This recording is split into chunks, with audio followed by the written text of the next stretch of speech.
It's been my experience that when interacting with Muslims on social media, that none of them, not nary a one, has taken the time to read the gospel accounts of the Lord Jesus. And they love posting scriptures, but they do not take the time to read what the scriptures actually have to say. And therefore, the result is that they bastardize any type of interpretation. And when you ask them, and I've asked them countless, have you taken the time to read any of the Gospels? Not just the New Testament, but let's just focus on, for example, the Gospel of John, which I think is the clearest of the Gospels when it speaks of the person and work of Christ. It is a supplement to the, just had a bit of a brain freeze, to the Synoptic Gospels. And you don't get any answer. What they do is they take a verse out of its context and run with it. For example, from the Gospel of John, my Father is greater than I. Yet it is clear that if they had taken the time to read the Gospel of John, that they wouldn't make such a ridiculous claim and say this is a refutation of the deity of Christ. So I just want to show you one person in particular. Actually, it's a woman, which is a bit of a surprise with the dealings I've had with Muslims, because I think that 99% of them have been men. And this person, I've tried to contact her, and she doesn't answer. I don't know anything else about her. She doesn't dress like a Muslim if that picture of her is truly her. She certainly doesn't dress like one. There's no hijab or niqab or anything like that, which is, I must say, refreshing to see. And she has posted from the Gospel of John and a few other Gospels. But I've asked her several times in private message, have you ever taken the time to read the Gospel of John? And, it's just crickets coming. And here we go. Let's read it together, shall we?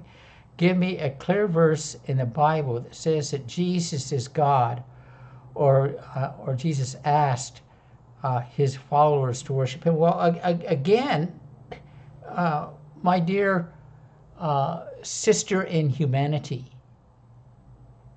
you have not taken the time to read the Gospel of John. In John 20, and this is a verse I quote all the time with Muslims. In John chapter 20, John is writing, he's writing, and he's saying, these things are written that you might believe that Jesus is the Christ, the Son of God, and that by believing you might have life in his name.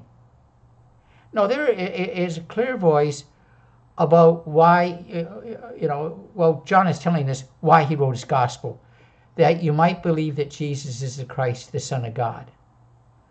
And then when we look at the prologue of John, we read, in the beginning was the Word was with God, and the Word was God.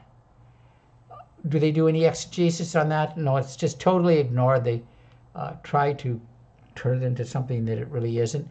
And then when you drop down to verse 14, and the Word became flesh and dwelt among us, or pitched his tent among us. So let's answer the question directly. Again, from the Gospel of John. John is before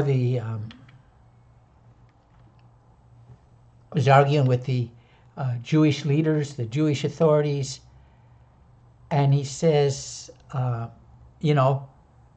before Abraham, sprang into existence or became,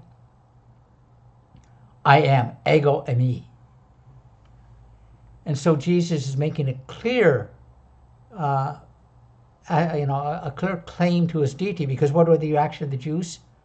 They picked up stones to stone him, because they were accusing him of blasphemy. And later on at the crucifixion, they're accusing Jesus. Said, he claims, he's blaspheming because he's claiming to be the Son of God. But let's look at John chapter 20, and this is Jesus. 8 days after the resurrection, he had made an appearance on the day of the resurrection to the disciples, and Thomas wasn't there, but a week later he makes an appearance. Or actually, Thomas said, unless I see, the imprint of the nails in his hands, I shall not believe. So a week later, Jesus appears, and what is Thomas and Thomas is there this time. And Thomas's reaction is, my Lord and my God. And Jesus encourages, there's a bit of a chastisement, but there's also a great encouragement. It says, you see me and you believe, but blessed are those who have not seen me and yet believe. And so, again, this is not only for our Muslim friend here, my sister in humanity. I had great hopes for you when I first saw you, that you were really interested in real dialogue. I don't see that. And to any Muslim that may be watching this is, I have great hope for you that when you come, that are you really interested in having a real conversation about what the Gospels have to teach?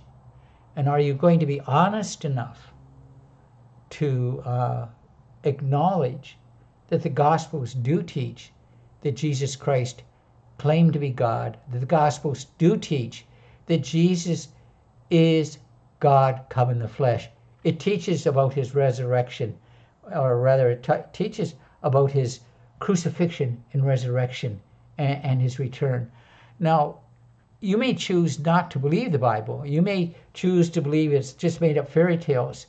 But I do not see how any honest reading of the Gospels, that you cannot come away without the conclusion that whoever wrote these believed that Jesus Christ, lived, he died by crucifixion, he rose on the third day, that he's coming again, and that he is Jehovah, Yahweh God, come in the flesh.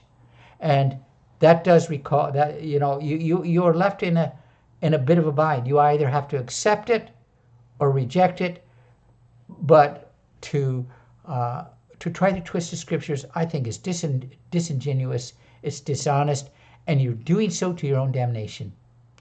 Again, thanks for watching. Have a great day, and may God bless.